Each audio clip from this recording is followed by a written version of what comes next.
truth is the most convincing story that maps onto reality, and that's why the central narrative is falling apart. Right now in the United States, people should not be walking around with masks. We must see the central narrative for the fiction that it is. We are Americans. While elections are sometimes messy, this was a secure election. The founders began the fight for human liberty and self-governance, and it's up to us to finish the job. I'll tell you what, we are in a truth emergency right now. This is the end game.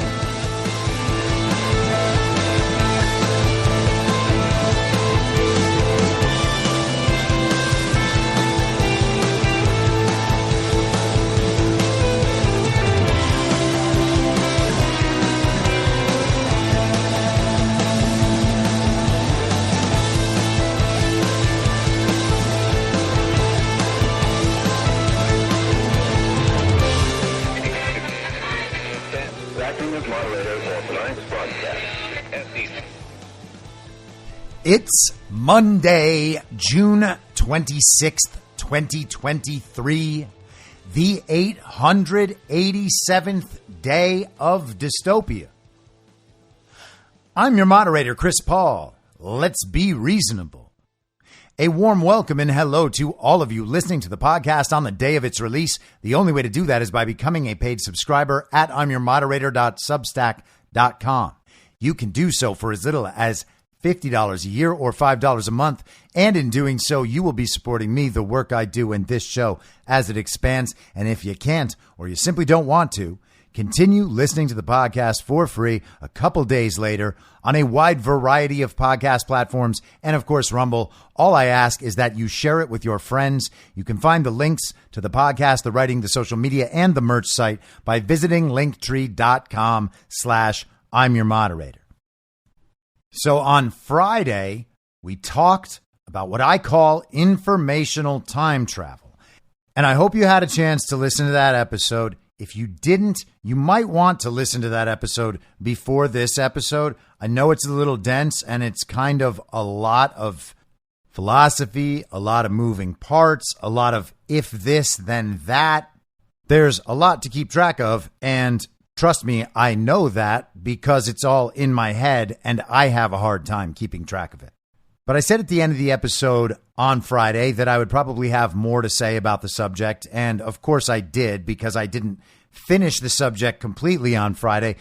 But I got to what seemed like a good place to stop, and I figured we would just leave it there for the time being.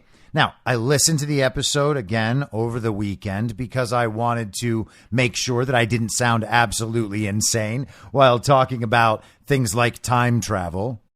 And I think that I'm probably okay along those lines, but I wanted to just clarify one thing that I said during that episode.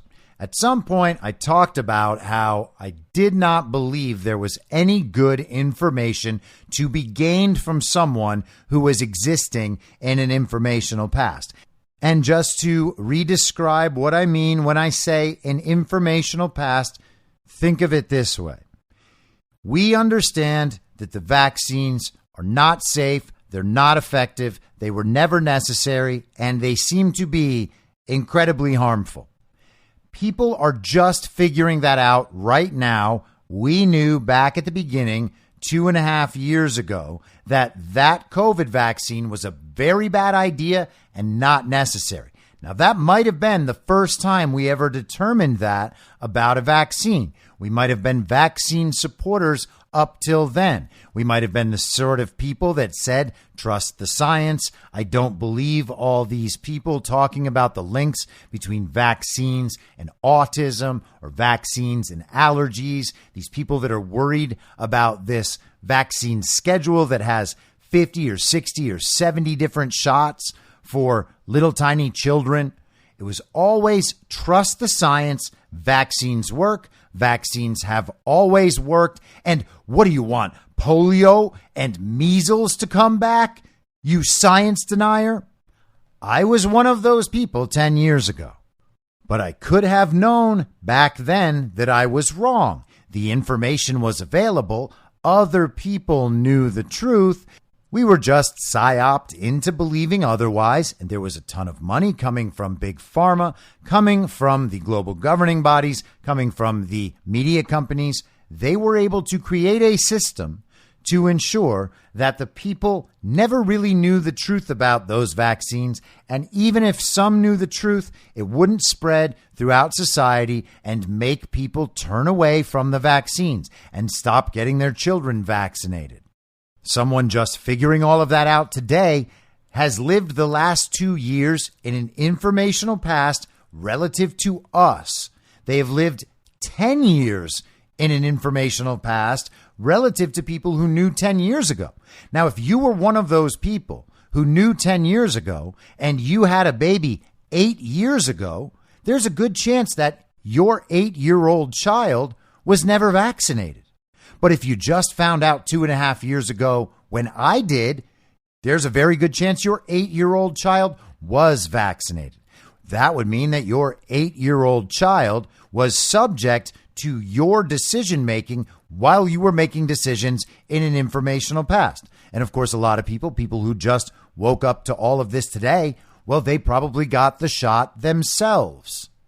If they knew what the truth was 2.5 years ago, they would have made the decision not to get the shot. If they knew the truth 10 years ago, they would have decided not to get their child vaccinated. And if their child couldn't go to the schools as a result, they would have homeschooled their child because they would have understood, I'm not injecting that into my child. Now, a lot of people have injected vaccines into their children, not understanding that the vaccines aren't safe, aren't effective, aren't necessary, and are very probably harmful. Maybe not in all cases, but certainly in many. Now, if you got your child vaccinated, does that mean that you are a horrible, irresponsible parent? Well, no. Everybody makes mistakes, and you made a mistake. The solution is to try to make up for that mistake however possible. Be honest about it. Do what you can to not make that mistake again. Seek to rectify any problems and ask for forgiveness. Most awake people understand that most people were brainwashed. And the truth is, most people who are currently parents of young children were themselves vaccinated when they were young, and so they think it's fine too because they've spent their entire lives thinking it's fine. That's how pervasive the brainwashing was. We don't blame our parents for getting us vaccinated in the 70s and 80s and 90s. But it's also necessary to understand that they were under the same societal pressures and probably didn't really check. Getting information was a lot harder back then. And people who became experts in their field, the doctors, the lawyers, the professional class, we assumed that those people by and large were trustworthy.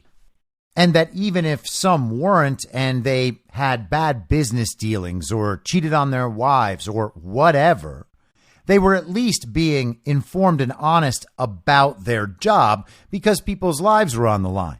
Well, now we can see in 2023, after going through the very deadly pandemic, that there are a whole lot of doctors out there in the world. There are a whole lot of people in the professional class that don't take their roles particularly seriously. They don't live with much integrity or honor. They are not experts in their fields in any particular way. And they are just trying to create as much personal advantage for themselves as they can, just like people in all sorts of other industries that we don't have this insane reverence for. So the point is that we are learning these basic and eventually obvious truths at different times. Some people just learned that vaccines can't be trusted. I personally learned that about 2.5 years ago or so. Some people learned about it way before then. Many parents did, when their children were perfectly normal, and then after a round of shots, they had some health problem or developmental problem. And some people learned it a long time ago and were never confused about any of it. The point is to be correctly interpreting the world as soon as you can, especially when it involves anything that intersects important decision-making in your life. This isn't just about being wrong instead of right. It's about being wrong when you could have and should have been right. And for the entire time that you are wrong while you could have been right, you are making incorrect decisions in an important and specific way because you have misinterpreted something absolutely critical to the decision you're trying to make.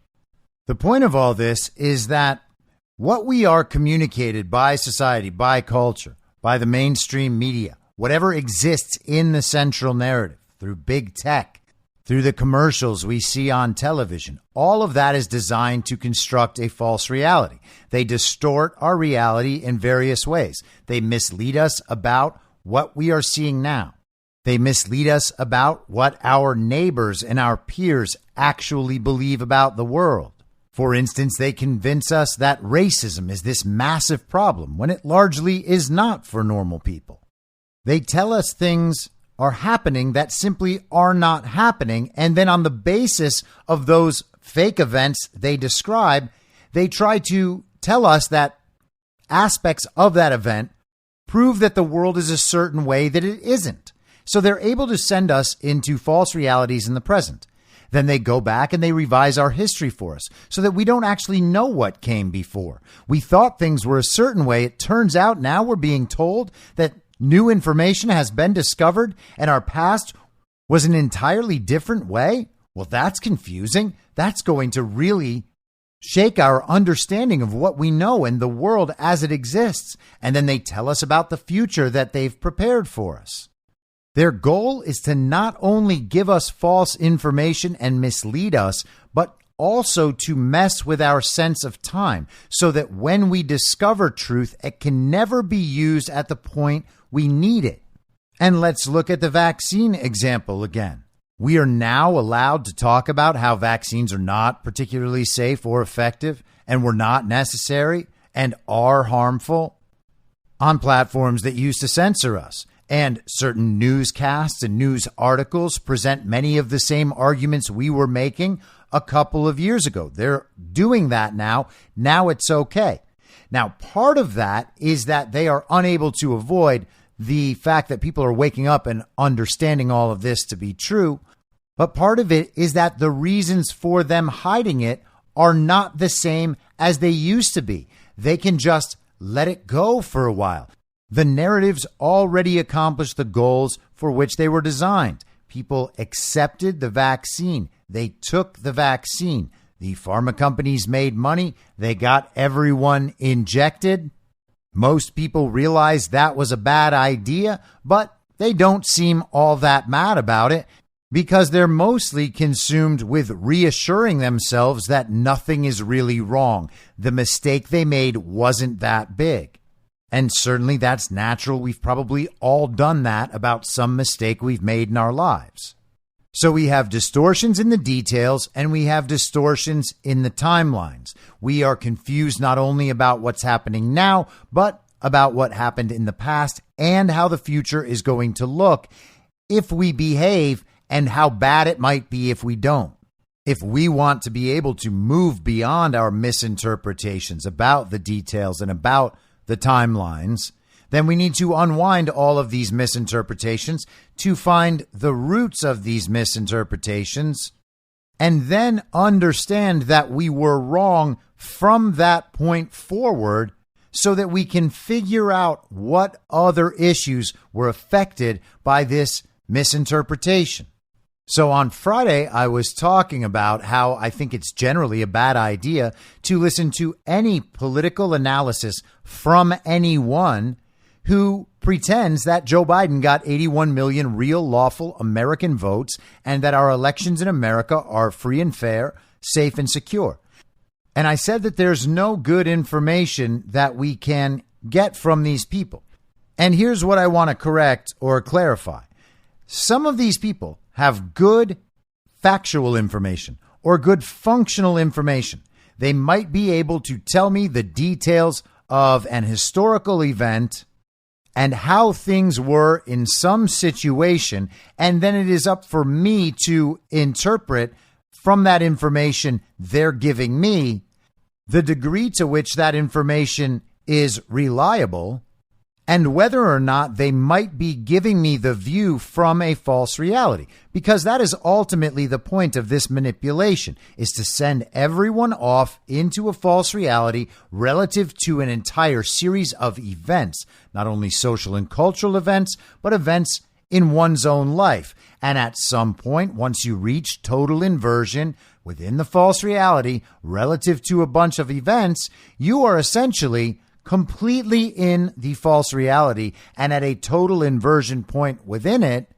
And this is where you will begin to make consistently wrong decisions at every point in your life in specific ways that will continue reaffirming the goodness and truth of the false reality.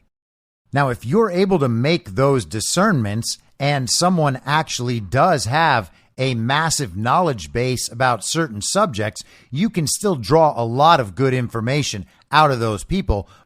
But it's important to be careful that with that good information you're getting, you don't also import all of their analysis and interpretation of those situations, because aside from the objective or functional facts that they are communicating to you, the rest of it is from a false reality, and you don't want to mix those two things, or else you end up incorporating their version of the false reality into your own. So I wanted to be sure that I clarify that, because I'm not saying that someone who is not caught up to the present on this view or that view should never be listened to about anything.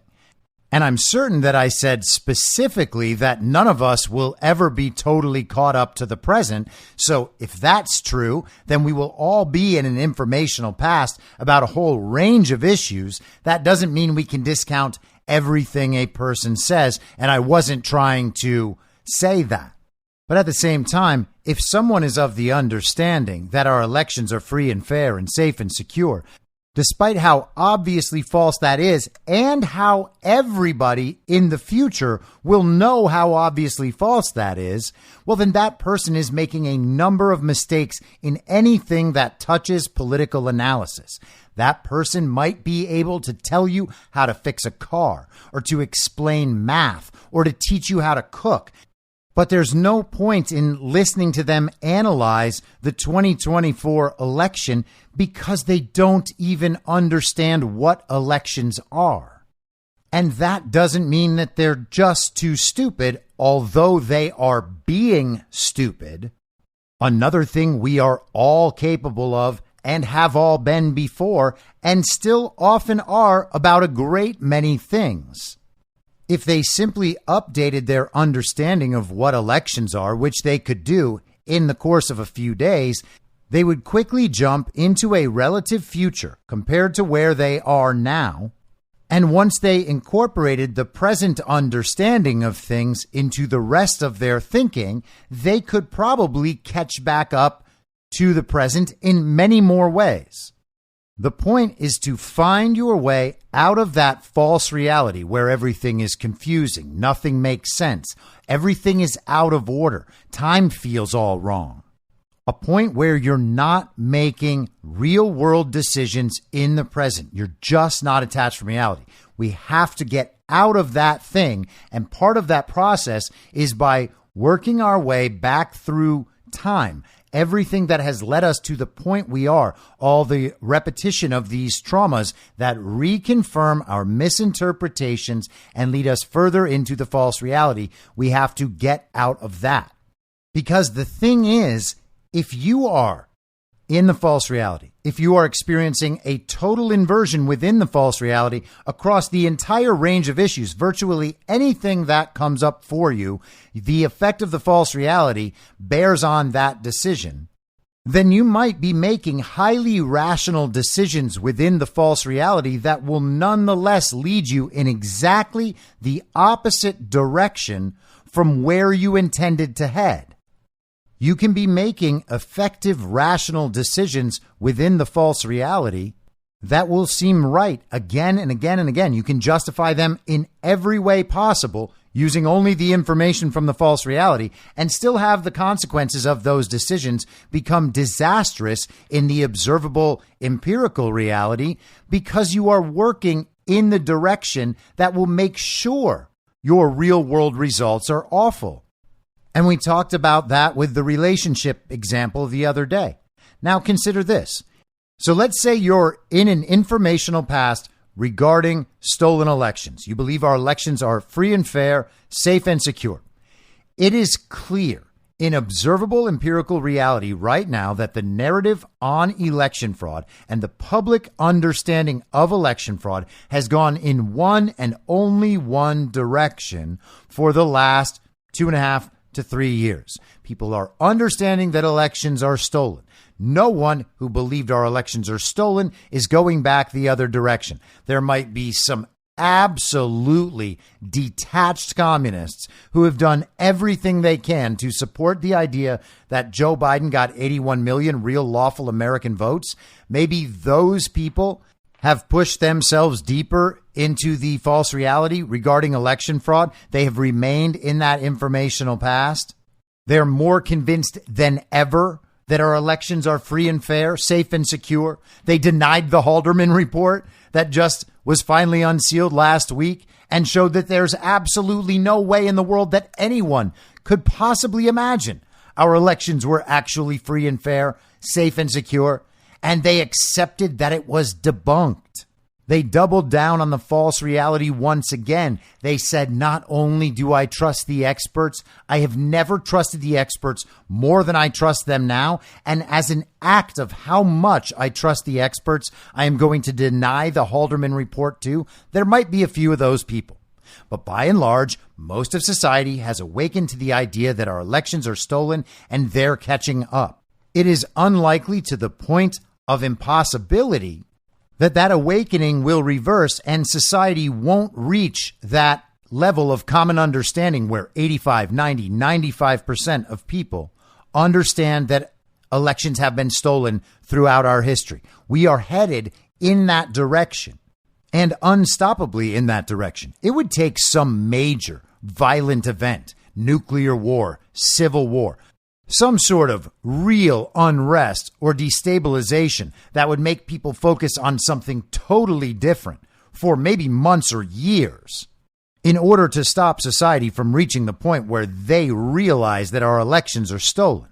That's the sort of thing that should be fairly obvious to anyone paying attention.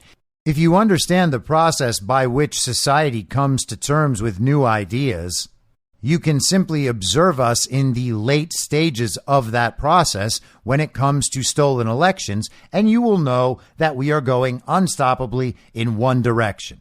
If you know that's true, then you should resolve to live in that future where everyone understands that our elections are stolen, which means that right now you don't go along with the story and pretend that Joe Biden got 81 million real legal American votes, because what you're saying to other people is, hey, I'm as stupid as you, or I'm at least willing to lie about it. In the future, where everyone knows that Joe Biden didn't get anywhere close to 81 million real lawful American votes, you can trust me that we'll be on the same team, telling everyone else it's okay. Nobody knew. And people will pretend nobody knew. Let's say that the date where everybody finally wakes up and realizes, wow, Joe Biden didn't get anywhere close to 81 million real legal American votes. Let's say that date is September 3rd of this year. I chose that at random. Okay. I'm not suggesting anything. I'm not suggesting we'll know by then. It's just a random date. I want to be very clear about that. So September 3rd is that date. On September 3rd, everybody's going to know that the elections are stolen. They were stolen in 2022. They were stolen in 2020. They were stolen in 2018. And we can just keep tracing back. They've been stolen for a long time. Are primaries stolen? Yeah. Are school board elections stolen? Yeah. All elections all across the country stolen. Every level. Primaries, generals, runoffs, all of them. Is it every single one? Well, hey, maybe it's not every single one, but it is effectively all of them, to the point where there is absolutely no justification for having faith in any of them being properly decided. So what would it mean then that still 2.5+ years later, you are supporting this notion that is absolutely going to be untenable in the future, and which more than half the country has already understood for a long time to be true? How in general will people be perceived if those people have spent 2.5 to 3 years denying that while we have an illegitimate president in office? Those people are not going to look good. It is for their own benefit to snap to the present as quickly as possible, to understand where this narrative is going. If in the future the entire public knows that election theft is real, and you can see that future fast approaching, well, then you need to live as if that future is already arrived, because in every important way, it already has. Will you be able to claim everyone else was wrong too as an excuse? People certainly will claim that. And some people out there will agree with them and forgive them and say, yes, you are right. No one knew that the elections were stolen, except for that 1 million or 2 million people who showed up in Washington, D.C. to protest the theft of those elections, and the 60+% of Americans who've said they understand elections are stolen for the last 2 years. I mean, all those people were aware of what was going on. They weren't wrong the same way everybody was wrong. It's just the people addicted to the central narrative, existing in a false reality, living in an informational past, who believed it was commonly and widely understood that our elections are free and fair, safe and secure. Or they were happy to go along with the incentive and punishment structure and say the things the regime asked them to say. None of that is honorable. None of it is going to look good in the future. And what does a total inversion in the false reality imply relative to election theft? Let's consider what's happening now with Ron DeSantis and his supporters. And I'm not talking about how DeSantis is regularly 40 or 50 or more points back in the polls to Donald Trump. Who cares about polls? People understand that Ron DeSantis is nowhere close.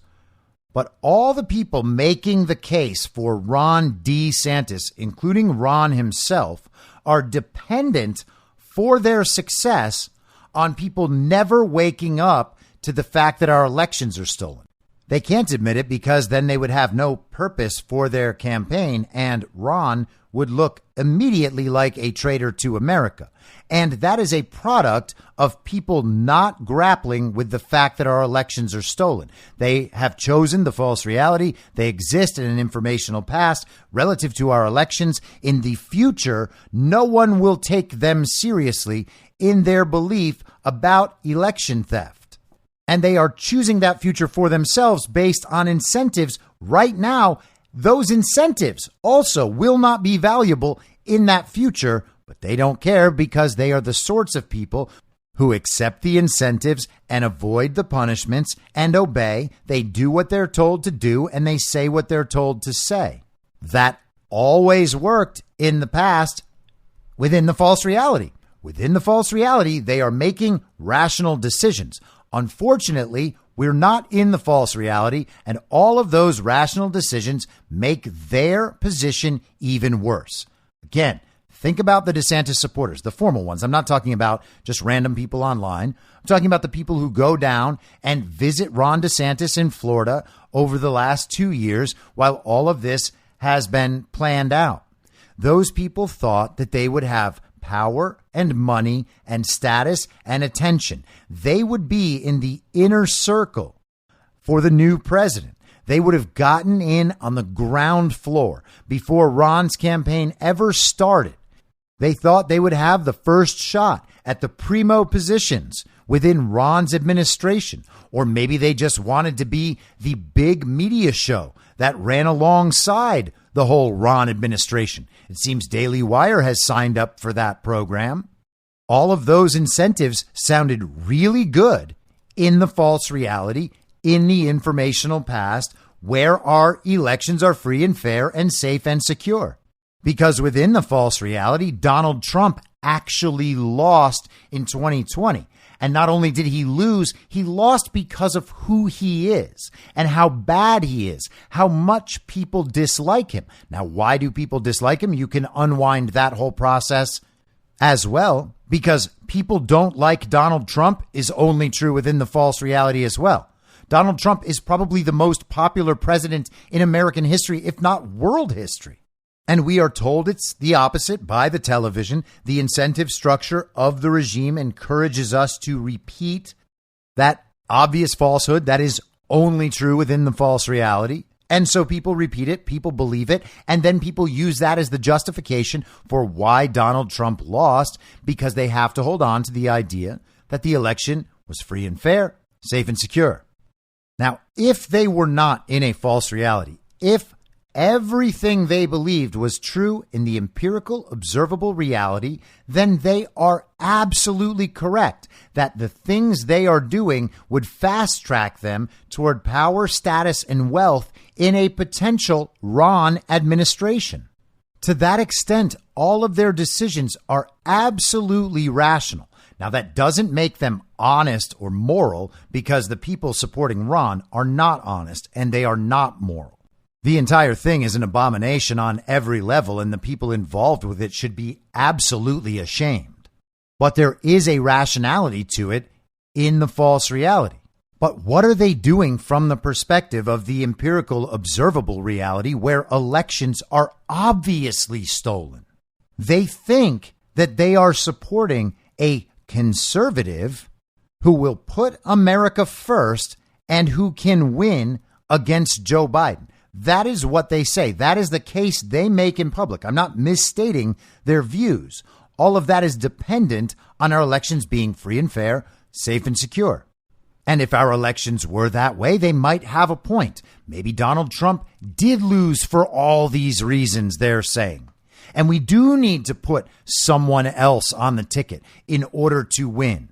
But all of that is totally detached from the reality of stolen elections in our country. It's an informational past relative to election theft. All of that analysis is absolute nonsense, and look where it's leading them.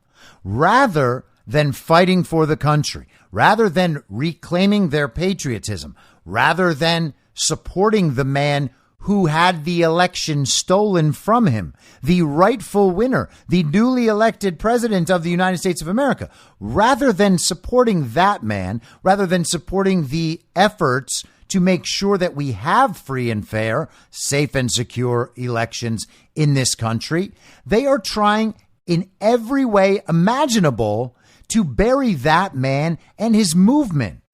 In the false reality, all of that is rational.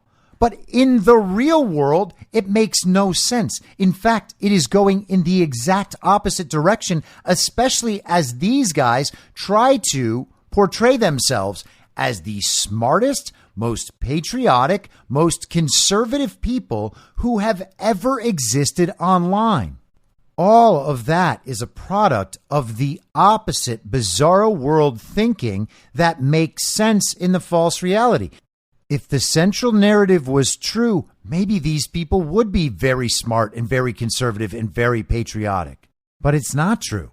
And so instead, they're supporting somebody who is basically just a television construct, has accomplished very little, has not outperformed his peers, and who is only running to seize power on behalf of the same regime that stole the last election and has usurped the American government.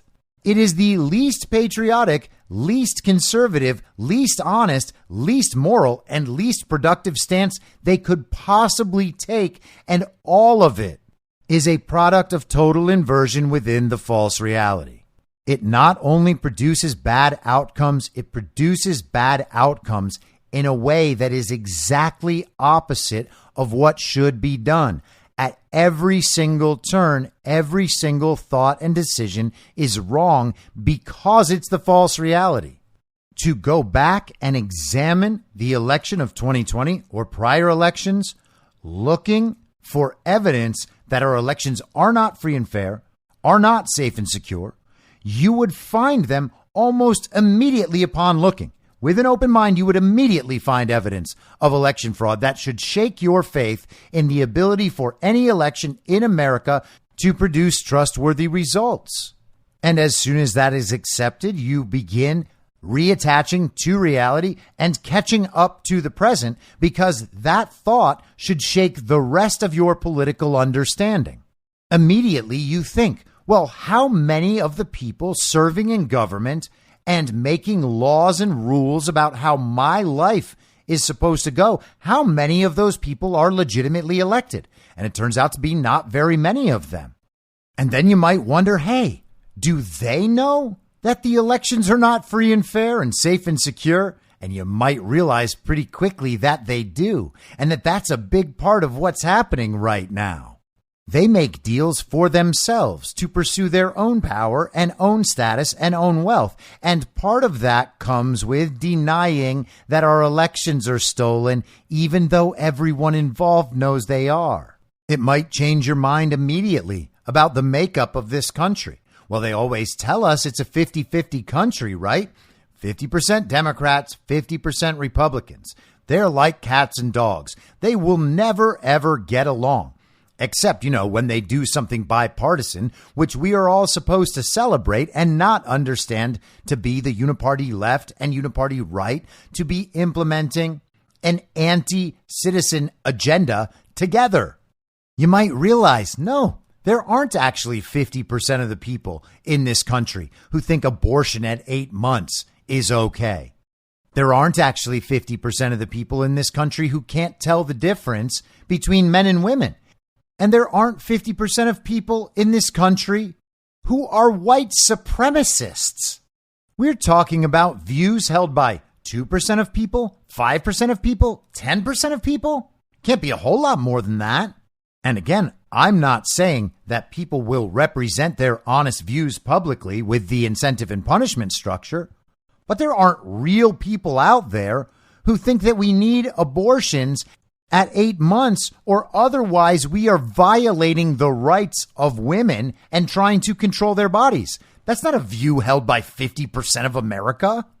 Now, on Friday, I also talked about how there are certainly people in this world who live in an informational future relative to us that doesn't require actual time travel. It doesn't require them really being in the future.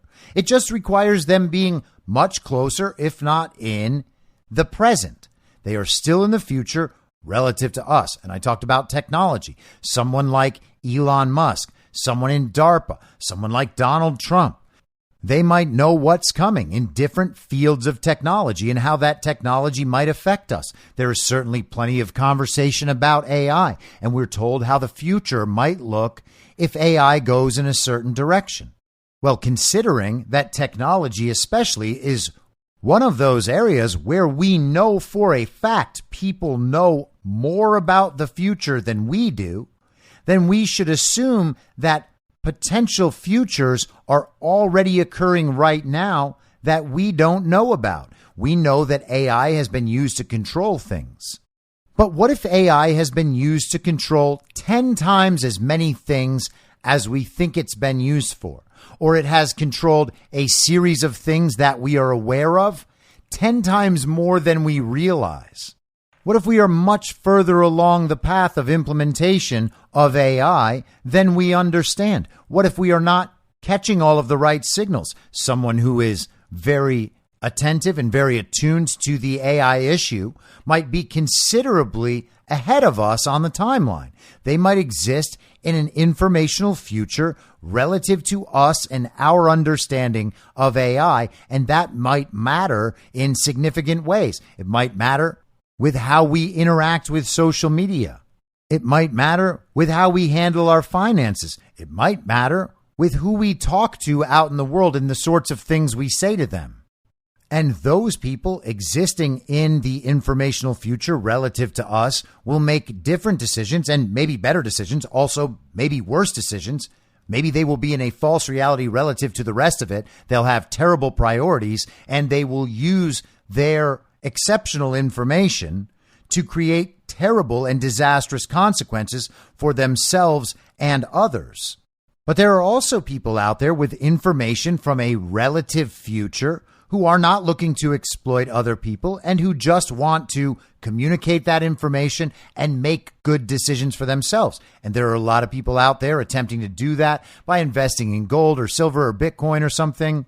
There are people out there doing that, preparing food stores. Maybe there are people who have left cities and feel more safe and secure where they are. And hey, maybe the future they see on the horizon never comes to be, but they're preparing for that possible future based on information that they have that we are not acting upon. No one can do everything. No one can be expected to fully catch up to the present, much less exist in an informational future relative to everyone else. But you do what you can to try to put yourself in a good position using the advantages you have. That is totally normal. And it's also totally productive. If there comes a point where everyone realizes, oh, wow, we all have to get out of cities as fast as possible, the people who moved out to the country and got the best prices on homes and land 5 years ago are obviously making better decisions relative to this issue than the people who just spent millions of dollars buying the nicest condo in all of Los Angeles, for instance. And so now the next step is this. If you are at least open to the ideas about the central narrative and the way information flows, the way information is manipulated, and the way people are manipulated through the use of that information, the way I talk about it, the way my friend Burning Bright talks about it, we talk about narrative events primarily and place them above actual events because all we can generally know about actual events is how they're described to us in the narrative. And that especially makes sense when we realize that a bunch of the events that are described to us in the narrative aren't actual events in the first place. They're fake events or events that have been so distorted in the communication that by the time we are told them, there is nothing to be gained from knowledge of the event, and the only useful information is what the narrative operation was. And so let's talk about a few of those, because we had some interesting ones over this past weekend. Now, this is a simple one. We had an NBC poll come out that showed Ron DeSantis was leading Joe Biden in the general election polling. NBC has new data that tells us Ron is ahead. Totally contrary to all the other data, we have a corporate mainstream media regime propaganda outlet running a poll on an imaginary situation. Ron DeSantis taking on Joe Biden in the general election. That is not a situation that's going to exist in real life, so we don't actually need to poll it. And because it's not real, people can just give their opinions on what it would be like if that happened. It's like, would you like to take a unicorn ride? Yes or no? Well, probably not, but also like, when are you going to get another chance to? Okay, so yes, sign me up for the unicorn ride. You do that with 1,500 likely voters, and you can get all sorts of answers about unicorn rides. America says they love the idea of riding unicorns. Headline, MSNBC. And then they have a 10-person panel speak on that issue for about 4.5 minutes before they break for more Pfizer advertisements. We are being told that NBC called a bunch of people, proposed an imaginary scenario. Would you vote for Ron DeSantis or Joe Biden? And they said, you know what? I think we would vote for Ron DeSantis. Now, Ron DeSantis is down big in his own state. In fact, he's down in every single state in the primary. But that doesn't matter because NBC says, oh, Ron's going to kick ass in the general. But that's not a real situation.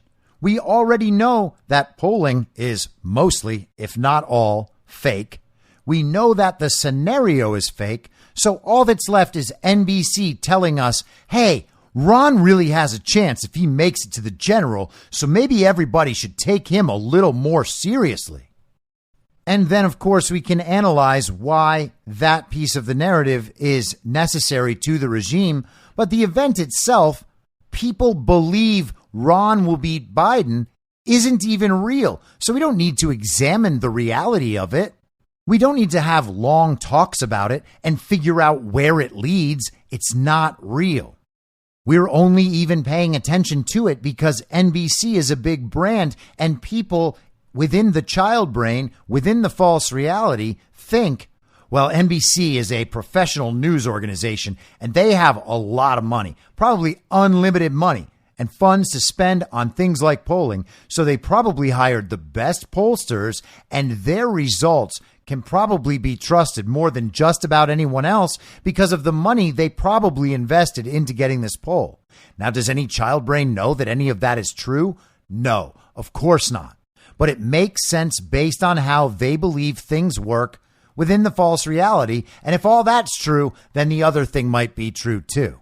Let's think about the Trump documents case, the indictment about the documents for the Espionage Act. Trump is going to prison. Ooh.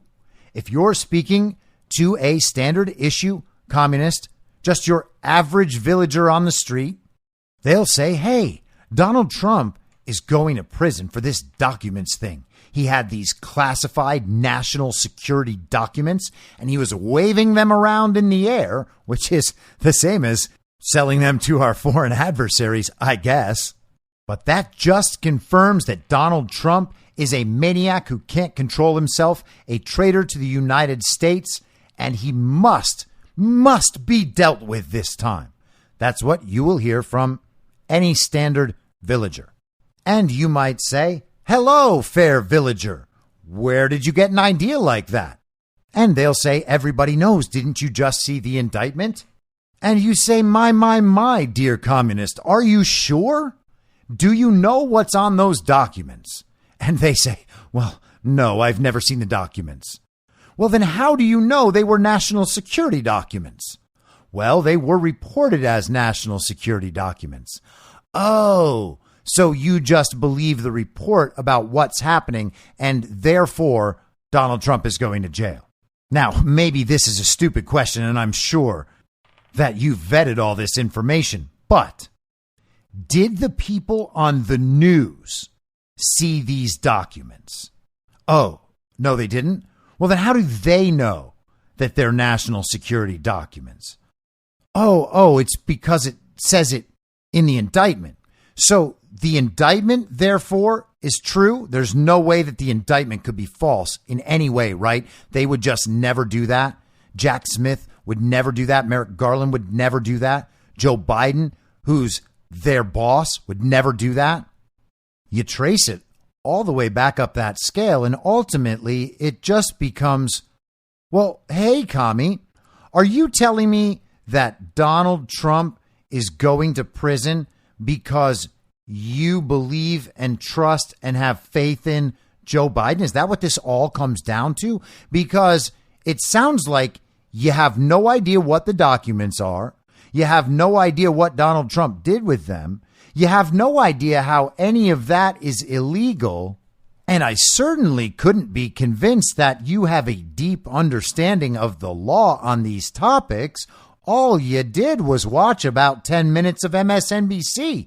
So what the hell are you talking about, commie? And of course, they have absolutely no idea. They have not even considered at any point that any of the event as it's described to them might be fake. Not only are they experiencing a total inversion within the false reality on just about every front, I'm talking about people whose entire being, whose entire perspective is within the false reality. They have not considered that they might be wrong about any of the aspects of the situation that they will eventually admit, when pressed, they don't know anything about. It would be shocking that anyone could be this way, but it turns out that so many people are this way. No one is even surprised by it, to the point where we all just accept this stuff in conversation. We understand that they have been given the same default information pack that we've been given. They just haven't moved beyond it. They accept and believe everything contained within the central narrative as it's delivered to them. They are told they must defend all of that stuff, and they faithfully do defend it. But they don't know what the documents were. They don't know what the documents say. They don't know the documents have anything to do with national defense. And they don't have any reason to believe that Donald Trump committed some violation of the Espionage Act in his handling of those documents when Donald Trump and the law say these documents are declassified and I have full plenary authority as president to declassify absolutely everything. And he does have that plenary authority. Donald Trump, as president, could simply declare there are no classified documents anywhere. He doesn't have to appeal to some higher authority. He doesn't need to go to the attorney general and say, "Excuse me, sir, can I have permission to declassify these documents?" He doesn't have to go to the military, of which he is the commander in chief, and ask if he's allowed to declassify stuff. He is the chief magistrate of the United States of America and the commander in chief of the United States military. He is in that role as a representative of the people because the people put him there. And one of his job responsibilities is choosing what should be classified and declassified. He is allowed to do his job as the law describes and cannot get in trouble later for doing his job as the law describes just because some people on TV figured out a creative way to claim that he violated the law. The whole thing is fake from the bottom up. And I don't mean that every single aspect of it is wrong. I mean that the thing itself and the way it has been delivered to us and the meaning we are told we must draw from all this, all of that is a deception. Let's keep going.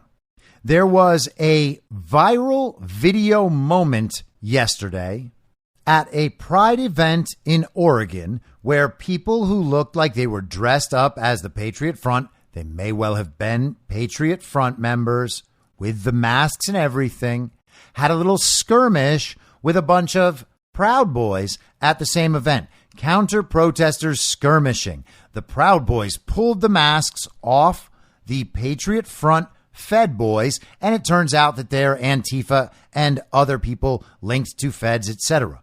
They're not some right-wing, white supremacist, pro-Trump, MAGA extremist, domestic terrorist group. They're just a bunch of fakers and frauds like everyone has been saying the whole time.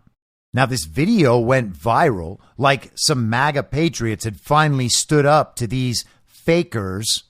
But it seems like everybody missed the fact that the quote-unquote MAGA patriots were Proud Boys. Now, I'm not saying that all Proud Boys are bad or that all Proud Boys are feds, but there are certainly plenty of informants, including the Proud Boys quote-unquote leader, Enrique Tarrio, who got picked up on January 5th, 2021, and never actually made it to January 6th. Guys like that, and certainly other Fed infiltrators like there are in all of these groups.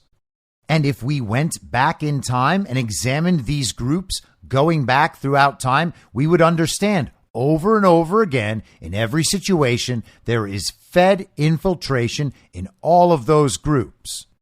Going all the way back to the KKK, a Democrat operation to suppress the black vote that has been blamed on Republicans ever since. They've been an op the entire time. Feds have been infiltrated for decades. There are movies about feds infiltrating the Klan. And if we are familiar with that history, if we are living in the empirical observable reality, if we are attached to reality relative to these groups, then when we see these groups acting out in the real world, the best thing to assume is that both sides are infiltrated and what we're seeing is being staged. And that event looked 100% staged. Am I sure it is? No, but I'm going to preference that interpretation rather than believing that all of that was real and natural and then trying to support one side and argue for one side and saying one side is all right and the other side is all wrong. I have absolutely no incentive whatsoever to be defending the Patriot Front, this group of feds or Antifa or whatever they are. They're certainly not a right-wing pro-MAGA group, and that is all that matters because that's how the central narrative presents them to us. That is a complete and total lie. We are presented with the same story about the Proud Boys, and that's who's fighting them in this video. You'll remember the debate in 2020 where Chris Wallace and Joe Biden teamed up to tell Donald Trump to say something about the Proud Boys. Hey, Trump, please say stand back and stand by or stand down. Tell the Proud Boys to stand down. And Trump says, okay, what is it you want me to say? Proud Boys stand back and stand by. And then everybody, immediate uproar. Donald Trump is signaling for the Proud Boys to be ready to attack. All of that was absolute madness. But what did they use the Proud Boys for? Oh, yeah, they used the Proud Boys to make Trump supporters look bad. We were told the Proud Boys were actually white supremacists. Now, is it possible that there are normal people who are in the Proud Boys? Yes, it is. Is it possible that there are racists in the Proud Boys? Yes, it is. But it's also possible that the entire thing is a fed op and they have no real beliefs and they just exist to be a fed op. And sometimes they attract real normal people into the fray because they're convinced that they have similar interests and similar goals, and people get taken advantage of. Now, if Proud Boys are sitting in prison for things they were accused of on January 6th, but they did not do anything bad, then that is a grave injustice on those people, and it has nothing to do with the fact that they are Proud Boys. I don't like Proud Boys. I don't hate Proud Boys. I have no opinion about Proud Boys because I don't believe that any of the stories we've been told about the Proud Boys constitute a verifiable truth, so I don't form an opinion. I don't believe anyone who didn't do anything violent or severely against the law on January 6th should be in prison. It's easy to say that. It's got nothing to do with their status as Proud Boys. The point is that a lot of people saw a decontextualized video showing a group going up against these Patriot Front losers who everybody finds annoying, and they immediately take the side of the group going up against them. And maybe that's fine. Maybe it's right. Maybe all of this was genuine. But how come no one was saying these are Proud Boys? The logos are there on their clothing. It's possible that this is just an expose on the Proud Boys. Hey, the Proud Boys are clearly not white supremacists if they're fighting the group that everyone's saying are the white supremacists. That's just not possible. But the even more likely and salient takeaway is that both of these groups are probably fed ops. This is a psyop, and the whole thing is staged. That is a better and more reliable interpretation that is more likely to lead you to making the right decisions and the right value judgments on what's going on.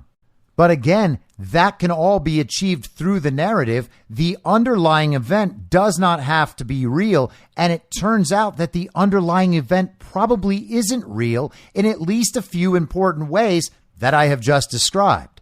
So when you can't be sure that the underlying event is real, and it's rare that we ever can be sure of that, well, how are you supposed to determine what's true in the world? Well, you listen to both sides. Consider, what might it mean if this side is telling the truth, and what might it mean if this side is lying? What would they be trying to accomplish by telling the truth or lying about a given situation? And then what do the people on the opposite side think? What is their perspective on that same thing? And then you wait and you watch as more events take place. And over time, you try to determine if one of those groups, one of those sides, seems to be telling you things that consistently correspond to the outcome of situations and to narrative changes that are accepted by all parties. Consider Trump relative to the regime and the regime media. At the moment where everyone realizes that our elections are stolen and have been for a long time, then it becomes immediately clear that Donald Trump was telling the truth the whole time and the regime and its media were lying the whole time.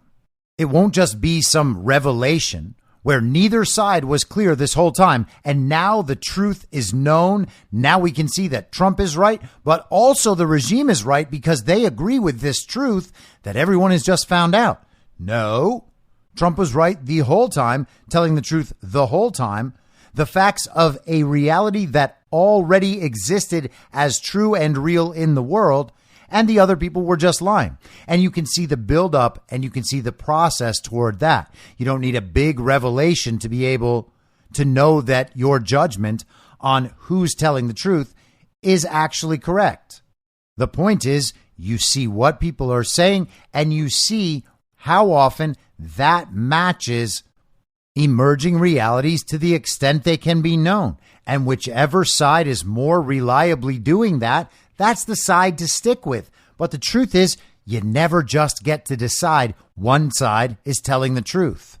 People need to begin to develop ways to make determinations about the truth of situations and about the state of reality without any authorities. We have to accept that we are in a world of only unknowns and then try to figure out how we can be as close as possible to knowing things. We also need to have the humility to at least admit that a lot of stuff is gonna be fake and some of it is gonna trick us. Figuring out what stuff is fake is a big part of the battle, and especially within the last few weeks, because we're getting shown example after example of things that are in part or in full absolutely fake.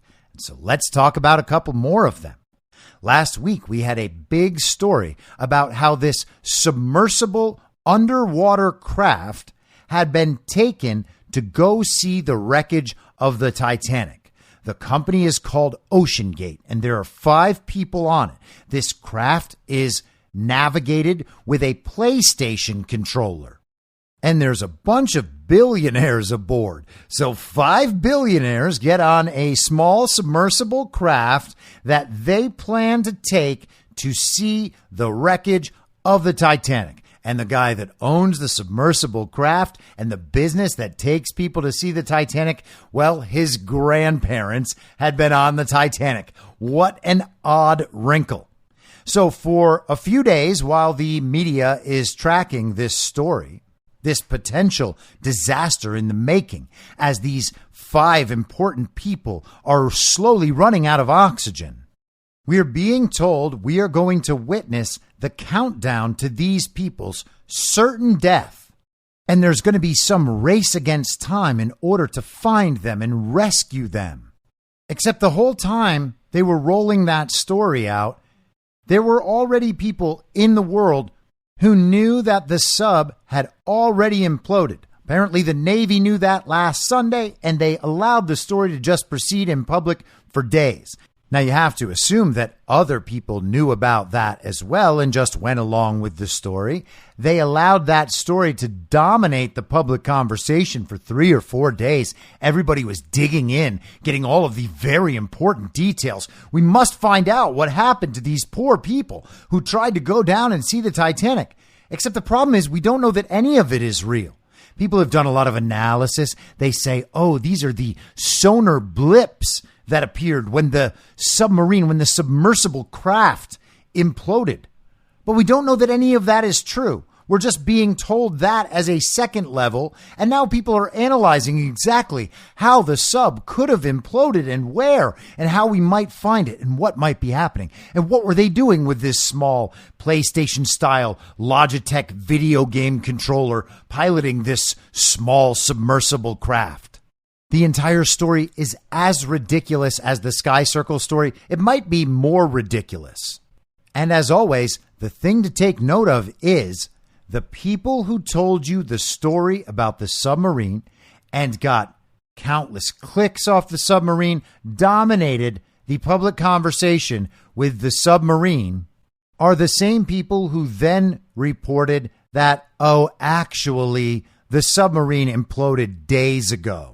Now, maybe it's just me, but when I hear something like that, I say, oh, okay, well, the whole thing was fake. Let's just start with the whole thing was fake, and then you can attempt to prove any part of this to me. And I'm not interested in the YouTube videos theorizing about how each piece of it could have worked. Well, you see, the submarine had a 1-inch thick hull, and With that thickness at a certain depth, well, it's very, very airtight down there. So it's really just how much these people are breathing, how quickly they're breathing. Oh, if they get nervous, they might breathe faster, and that might shorten their oxygen supply. So they're really going to have to focus on not getting nervous while they're hoping to be rescued from the bottom of the ocean, even though the sub imploded 4 days ago. When you start getting into major aspects of the story being fake, it's wise to assume the whole thing's fake. Have they proven that any aspect of that submarine story is true? No, of course not. They haven't gotten anywhere near proving that any aspect of that submarine story is true. But people are still focusing their entire lives on it. There are people out there only reporting on the submarine. And the crazy thing is, the submarine story isn't even the most important part of the submarine story. The most important part of the submarine story is what the hell happened to the Titanic. And in terms of net effects in the narrative, that part has been a much more important part of the story. The public understanding that they were lied to about the Titanic is a big deal. People trying to figure out what happened to the passengers of a supposed submarine journey doesn't really matter at all unless those people were actually personal acquaintances of yours. Are you worried that someday you might make the same mistake they made? Are you worried that someday you might find yourself in an underwater submersible 12,000 feet below sea level? Probably not. But some people actually did some really interesting digs on the Titanic, who the Titanic passengers were, how that story has been reframed and revised for us, because the real story actually matters. Zach Voorhees, the Google whistleblower, put out an interesting thread last Thursday. He says, well, if you read the primary sources from the survivors of the Titanic, you'll see a disturbing trend. Survivor after survivor doesn't mention an iceberg. They mention an incredible explosion that rocked the ship before it sank. We've all become familiar with the phrase jet fuel can't melt steel beams. Yet no one is mentioning the obvious. Icebergs can't cut through hardened steel hulls. So why would the Titanic be blown up? Well, it turns out the industrialists opposed to the creation of the Federal Reserve were on that ship. John Jacob Astor IV, Benjamin Guggenheim, Isidor Straus, and George Dunton Widener. This is even mentioned in the movie Titanic in one scene where there are a group of people arguing against the creation of the Federal Reserve. It's extremely short, a few seconds, but it's there. Unfortunately for those behind the conspiracy, presumably the current stockholders of the Federal Reserve, the Titanic sits in international waters. Unregulated salvage operations can proceed on the Titanic. What would they presumably find? That the hull buckling in by an iceberg is actually a hull buckling out from an explosive. This fact can't be hidden forever, and media is starting to tease limited disclosures to the public. And that is what they do. Through a series of limited hangouts, they revise the old story to let people know there are a series of facts that we have to introduce to you now. None of them are a big deal. We just found out about each and every one of them. We are telling you right now, it doesn't change anything from the past, really. But there are just a few little things we want you to know in case anything else ends up coming out. He shares an article from what looks like the Huffington Post called "A Coal Fire May Have Helped Sink the Titanic."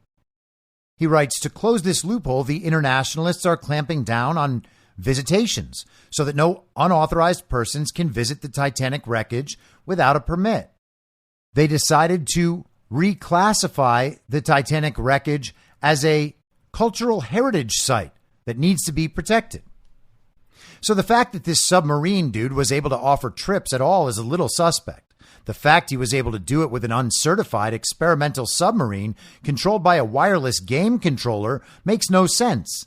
The additional fact that he specifically excluded hiring experienced pilots because they were, quote, 50-something white people, yet was still permitted. So what's going to happen? The people in the submarine likely perished, but I'm open to being wrong.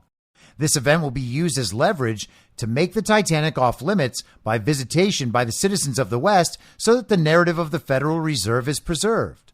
And of course, as you may have heard by now, David de Rothschild was the entrepreneur and environmentalist who joined the board of OceanGate, the company running the sub. So in terms of net effects for the narrative op, people learning about the Titanic and what was actually sunk there is far more important than the details of this submersible craft that may not have existed at all. And think about this in parallel. How would you dispose of 4 extraordinarily wealthy industrialists if you're the Federal Reserve and these guys are attempting to thwart your plans? Well, just going to their homes and shooting them would make it very clear that somebody or some group of people wanted these men killed. You would then consider what they have in common, and you would start there in terms of figuring out who might have killed these men. But if you wanted to be sure that no one would think these men have been murdered and no one would question, hey, who murdered these men? Well, you might do something really dramatic that everyone will see, something horrifying, something with all sorts of side plots that could be used to distract people, and then they could all be done away with using the massive story as a cover. It actually doesn't even require these men having ever been on the ship. They could have all been killed at home as long as the public believes they were all on the ship when it sank. Everybody knows they're dead. Now they can't stop the Federal Reserve, and no one asks questions. Oh, they were on the Titanic. Oh, you mean that massive boat that hit the iceberg and then sank, killing not everybody, but almost everybody, and certainly these rich industrialists? Got it. If multiple aspects of an event are lied about intentionally or are proven fake within the central narrative, then it makes sense to immediately assume that other aspects of the story might be similarly fake or similarly lied about. Which brings us to yet another fake event that emerged over the weekend. On Friday evening, we were told that the leader of the Wagner Group, the mercenaries doing a lot of the fighting for Russia on Russia's behalf in Ukraine, had decided to march on Moscow and stage a coup against Vladimir Putin. Wagner is led by a man named Prigozhin. Prigozhin and Putin have a long relationship. Prigozhin is kind of a dramatic guy. He likes making huge public displays, huge public statements. He records himself in video statements. He's also responsible for what The Hollywood Reporter refers to in a massive feature article that is very interesting and also a product of the false reality, that Prigozhin is some major propagandist who just has films created glorifying Wagner and his work. So these guys have been fighting in Donetsk, in Bakhmut, winning in Bakhmut. Finally, Bakhmut has fallen. The regime has admitted that Bakhmut is not going to work out. And Prigozhin decides to take Wagner out of Bakhmut down to a place called Rostov-on-Don, which is on the Russian side of the border at the narrow end of the Azov Sea. He's got his 25,000 men. They travel about 200 miles, and then they're going to travel the rest of the way to Moscow, where they're going to depose Vladimir Putin, and apparently Prigozhin himself is going to take over the government. Now, is Russia going to just allow him to do that? Apparently, that's what everybody believed, because Putin is so weak and so threatened. He's so vulnerable. That's why Prigozhin is going after him. And we were told that Putin fled. He was going to flee. He was so scared that he fled. Now, why did all of this start? Well, apparently Russia had an airstrike on Wagner, or maybe just really close to Wagner, that killed a bunch of Wagner guys. So Prigozhin was very mad and decided to stage the coup, gonna march all his guys to Russia, even though Putin has hundreds of thousands of troops ready to go in Russia. Prigozhin and Wagner don't care if all of them are slaughtered on the way. They just need to avenge their fallen brothers from this airstrike. Now, are there details about this airstrike? No. When did it happen? Who knows? How was all of this treated? Well, the attention farmers on Twitter decided to have one of their attention farming Twitter spaces like they have almost every day about almost every subject. Some guy named Mario Nawful starts a Twitter space, and then all of the other attention farmers join in because they want to sit up at the top of the Twitter space and say their very, very smart things while they collect followers. That's basically attention farming on Twitter 101. Go in a Twitter space and say controversial things about totally unknown and unknowable subjects like this Wagner coup that was being launched in Russia. They all treated it as very, very real, very, very important. There was a real concern that Putin could be deposed and overthrown, and someone else would be leading Russia by the end of the weekend. This was going to turn the tides in the Ukraine war, and finally the regime was going to strike back.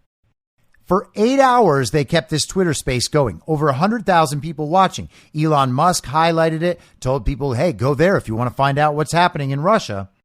And then a few hours later, after all the pontification, Prigozhin made a deal, quote unquote, with Lukashenko, the president of Belarus, and then he turned his troops around and marched right back into Ukraine. Now, none of the central narrative story should be believed. Was this a coup? Almost definitely not. No one was killed. There was no violence. It ended in a deal that could have been proposed without the coup. We don't know the details of that deal. And now things just go on. There is some indication and some speculation that perhaps the regime had tried to get Wagner and Prigozhin to go along with their coup, that he was going to go stage this coup on behalf of the regime. There are some people who think that some of the money that's been adjusted in the accounting has been redirected toward that effort. There's no hard and fast proof that that is true, but it works in a narrative sense, and I think that that's why people are using it and why it's catching on so much. But it seems likely that there was some Western involvement, some attempt to undermine Putin. There might have been people in Wagner, those mercenaries who wanted to go against Putin. Maybe they were getting paid more by the Western regime to infiltrate and then do that. Whatever it was, it didn't work. And in the aftermath, we were told that Western intelligence has known about this coup for multiple weeks. But wait a second. I thought that this coup was happening because Putin had a misguided airstrike that killed Wagner guys. Well, it turns out that none of these stories are true. And there's also no reason to believe the story about Western intelligence knowing this and to take that in a real way.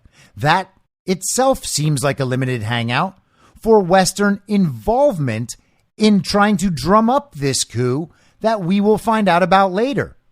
But once again, the details kind of matter secondarily. The actual event does not matter as much as the narrative event and what we have learned, and probably what Vladimir Putin has learned. It is likely that Putin and Prigozhin were on the same page the entire time. Otherwise, Prigozhin would likely be dead by now, rather than striking up a deal with Lukashenko. All of this happened in the aftermath of the end or pause of the spring offensive that turned into a summer offensive, that turned into a summer counteroffensive. We've had it described in all of those ways, and then it either ended or paused a couple of weeks ago. And then that was when Western intelligence became aware of this coup plot. All that sounds believable, right? And of course it doesn't. It's absolutely ridiculous. It's possible, though, that through this ruse, and it does seem to be a ruse, I'm not certain of that, but it seems to be a ruse. If it was a ruse, it's possible that Putin could have just convinced the regime to show all of its cards, and for all of the infiltrators within Wagner and anywhere else to show all of their cards as well. This might have been an absolutely brilliant tactical move on Putin's part while we were being told that Putin was fleeing Moscow. The regime clowns made absolute fools of themselves. Everyone talking about this online. The Alexander Vindmans of the world, the Michael McFalls of the world, all of these warmongers who have done the same thing throughout the duration, this entire conflict. The last 16 months now, the people who have lied about absolutely everything and been wrong about absolutely everything have lied and been wrong once again. They're the same people who told us a few months ago that Russian missiles were sent into Poland and that Article 5 of NATO would be triggered, forcing the U.S. into a kinetic confrontation with Russia. That is what they were trying to go for a few months ago. Those same people just did the same thing with this supposed Russian coup. If there was a coup in Russia that overthrew Vladimir Putin, that would be a major, massive geopolitical event. And they lied about it and got it wrong. It went from huge story to absolutely false within a matter of hours. It was under 24 hours. But they did it anyway, and it failed. It was embarrassing. It makes their position so much worse. Within their false reality, it made sense. They thought they could get it. Maybe they thought that Prigozhin was going to go along with them. Maybe they thought they had him purchased, but it didn't work. Now, I don't know what you thought when you first saw those headlines, but I thought the same thing I thought when I saw the NBC poll, when I saw the video of the Proud Boys and the Patriot Front pillow fighting on a Portland sidewalk. I thought the same thing I thought when I saw the submarine headlines, and that was this. Oh, hey, well, that's definitely fake. How do I know it's fake? Because that thing either can't happen or doesn't happen. At least not as it's described. And once you know that the thing can't be happening as it's described, then you know there's some other answer. So you got to figure out what that answer is. Start with, what do they want me to believe? Figure out what the opposite of that is, and then figure out if you can support that position at all. It is actually possible to come to correct judgments just observing the narrative and understanding that we are in a narrative operation from both sides. And it's not the only thing that's going on, but it is happening. And there is information and guidance to be gained from within that. You could know that the Wagner coup was not real and could not happen based on everything else we know about Russia and Ukraine, but not only that, based on everything we know about stories and storytelling. That story element did not work at all. If this was all a writer's room and the story were being written, that would have been rejected immediately because it was such blatant nonsense. When that happens, and then you realize that part of the story is being communicated to you by the absolute worst, most dishonest, most immoral storytellers you could possibly find anywhere, the answer is simply, oh, that's fake. I'll be back tomorrow at the same reasonable time on the same reasonable podcast network. I don't have a network. Masks and lockdowns don't work. They lied to you about a pandemic, and Joe Biden will never be president. In my mind, that's the end game. If you're listening to this episode for free, you can support me and support the show and the work I do by signing up for a paid subscription at imyourmoderator.substack.com. You can do so for as low as $50 a year or $5 a month. Comes out to under $0.25 per episode, and you'll blast right through the paywall for all of the writing. The merch store is www.cancelcouture.com, and you can find everything else by heading to Linktree, linktree.com/I'mYourModerator. And I'll see you soon out on the range.